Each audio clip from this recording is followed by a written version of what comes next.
Hello friends, welcome to my YouTube channel. Theorem 8.6 करेंगे इस video के अंदर। The diagonals of a parallelogram bisect each other. Parallelogram के diagonals एक दूसरे को बाइसेक्ट करते हैं। बाइसेक्ट का मतलब है एक दूसरे को बिल्कुल इक्वल दो पार्ट्स के अंदर डिवाइड कर देते हैं। तो ये थ्योरम आपको प्रूफ करनी है। सबसे पहले आप एक पैरेललोग्राम बनाएंगे। यहाँ पे मैंने ABCD एक पैरेललोग्राम बनाया हुआ है।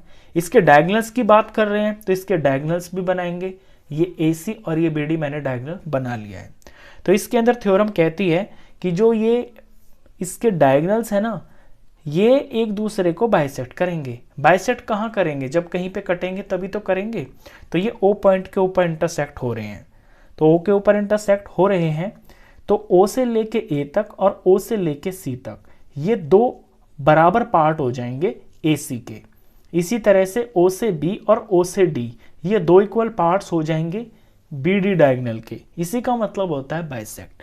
तो इस थ्योरम को प्रूफ कर लेते हैं। सबसे पहले गिवन लिखेंगे ABCD इज अ पैरेललोग्राम, ये दिया हुआ है आपको। इसके diagonals AC and BD intersect at O। AC और BD डायगोनल O पे इंटरसेक्ट हो रहे हैं। आपको प्रूफ करना है OB और OD ये दोनों की लेंथ बराबर है और O से A और O से C ये लेंथ बराबर है। चलिए इसकी प्रूफ की स्टार्ट कर लेते हैं इसका। तो प्रूफ इसका बहुत सिंपल है। आप इसमें सिंपली ये जो ऊपर नीचे के दो ट्राइंगल आप देख रहे हो AOB ये वाला और COD, इन दोनों ट्राइंगल्स को कॉन्ग्रुएंट प्रूफ कर देंगे और वहां से CPCT का यूज करके हमारा ये वाला रिजल्ट बड़ी आसानी से आ जाएगा। तो इन दोनों ट्राइंगल्स को ले लेते हैं। In triangle AOB and triangle COD। अब इनमें देखिए क्या क्या बराबर हो सकता है। क्योंकि एक पैरेललोग्राम है तो AB और CD ये दोनों लाइंस पैरेलल होंगी और ये AC एक ट्रांसवर्सल हो गई है। तो इसके यहाँ का एंगल और इसके यहाँ वाला एंगल अगर आप फिगर में देखें जिस पे मैं डॉट लगा रहा हूँ, ये वाला और ये वाला, ये दोनों हो गए ऑल्टरनेट इंटीरियर एंगल्स। क्योंकि ट्रांसवर्सल के ये इधर है और ये इधर है और दूसरी एक ऊपर एक नीचे। तो इस तरह जब ये Z बन जाता है ना तो ये ऑल्टरनेट इंटीरियर एंगल्स होते हैं और जब लाइंस पैरेलल होती हैं तो ये बराबर होते हैं। तो मैं इनका कोई नाम रख लेता हूँ। इसका नंबर मैं 1 रख लेता हूँ और इसे मैं 2 से डिनोट कर लेता हूँ। तो AOB का एंगल 1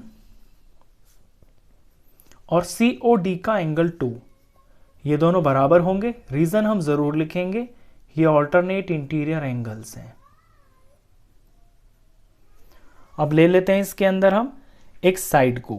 साइड देखिए AB और CD, क्योंकि पैरेललोग्राम और पैरेललोग्राम के अपोजिट साइड्स की लेंथ बराबर होती है तो इसकी AB साइड और इसकी CD साइड ये बराबर होंगी। रीजन भी लिख देंगे, opposite sides of parallelogram are equal. तो ये मैंने A फॉर एंगल लिया है, ये मैंने S फॉर साइड लिया है। अब एक एंगल और मैं इसमें ले सकता हूँ, वह वो भी जो है ना मेरा ऑल्टरनेट इंटीरियर एंगल ही होगा। वो कैसे, वो देख लीजिए। जैसे ये लाइंस हैं, AB और CD की बात चल रही है, ये दोनों लाइंस पैरेलल हैं। तो यहाँ पर ये वाला जो एंगल है, ये 3 जो एंगल है, ये इधर इस वाले एंगल के बराबर होगा जिसमें मैं 4 लिख रहा हूँ। क्योंकि अभी जो आपका ये लाइंस है ABCD हो गई है, ये ट्रांसवर्सल हो गई है BD। तो इसने यहाँ पे एक एंगल बनाया और यहाँ पे एक एंगल बन रहा है। ये इस वाले ट्रायंगल में है और ये वाला जो एंगल है ये इस वाले ट्रायंगल में है। तो ये भी एक उल्टा Z सा बन गया। तो ये ऑल्टरनेट इंटीरियर एंगल से ये भी बराबर होंगे। तो इस वाले का ये 3 लिख लेता हूँ मैं यहाँ पे। इसका ये एंगल 3 और इसका एंगल ये 4 ये बराबर है। AOB में एंगल 3 और COD में एंगल 4 ये बराबर है। रीजन इसका भी यही होगा, ऑल्टरनेट इंटीरियर एंगल्स। और ये लिया है मैंने एंगल। तो दो इक्वल एंगल्स के बीच में एक साइड आ रही है यहाँ पे, एंगल साइड एंगल। तो angle side angle congruency rule से ये दोनों ट्राइंगल्स कॉन्ग्रुएंट प्रूफ हो गए हैं। Therefore triangle AOB is congruent to triangle. अब यहां जब नाम लिखते हैं ना तो बड़े ध्यान से लिखते हैं। ऊपर तो आप कैसे भी लिख सकते हैं, लेकिन जब आपको कॉन्ग्रुएंसी साइन के साथ में दिखानी होती है कि कौन ट्राइंगल किसके कॉन्ग्रुएंस है, तो उसके लिए नाम बड़े ध्यान से लिखना होता है। जैसे कि यहाँ मैं पहले ए लिख रहा हूँ, तो ए का कॉरस्पॉन्डिंग जो पॉइंट होगा वो यहाँ पे सी होगा, क्योंकि ए पॉइंट पे 1 बन रहा है और सी पॉइंट पे 2 बन रहा है, 1 और सी बराबर है, तो यहाँ पहले पे सी लिखा जाएगा। इसी तरह दूसरे को भी मैं स्किप कर रहा हूँ, मैं तीसरे को देखता हूँ, क्योंकि तीसरा मुझे पता है, ये जो बी है ना, यहाँ पे ये बी का कॉरस्पॉन्डिंग यहाँ पे डी होगा, क्योंकि बी पे 3 बन रहा है और डी पे 4 बन रहा है और 3 और 4 बराबर है, तो बी का कॉरस्पॉन्डिंग डी होगा। अब बचा ये बीच वाला, तो ये बीच वाला ऑफ कोर्स ओ होगा। तो ये वाली चीज़ जो आप लिखते हैं ये बड़े ध्यान से लिखनी होती है, क्योंकि यहाँ से आपको कॉरस्पॉन्डिंग पार्ट सिर्फ नाम से ही पता चल जाते हैं। तो ट्राइंगल एओबी ट्राइंगल सीओडी के कॉन्ग्रुएंट हो गया है। रूल लगा है angle side angle congruency criteria. अब जो चीज़ हमें चाहिए वो हमारे कॉरस्पॉन्डिंग पार्ट्स हैं इन दोनों ट्राइंगल्स के। आप ध्यान से देखिए, हमें दिखाना है OB और OD, ये दोनों बराबर दिखाने हैं ना।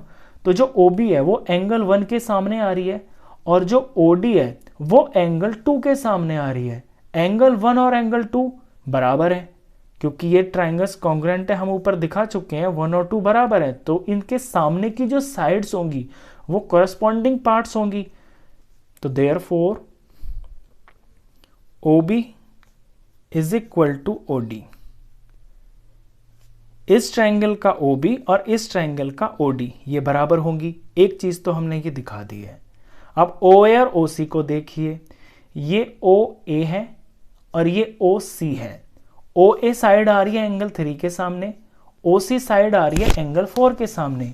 3 और 4 हम ऊपर दिखा चुके हैं बराबर है, यदि ये कॉरस्पॉन्डिंग पार्ट्स हैं जो 3 और 4 हैं, तो इनके सामने की जो साइड होंगी वो इन ट्राइंगल्स की कॉरस्पॉन्डिंग साइड्स होंगी, तो ये भी बराबर होंगी। तो AOB की AO साइड, AO लिखूं या OB लिखूं, बात एक ही है, और COD की एंगल 4 के सामने की साइड जो OC है ये बराबर होंगी। ये दोनों चीजें आई हैं CPCT से, corresponding parts of congruence triangles.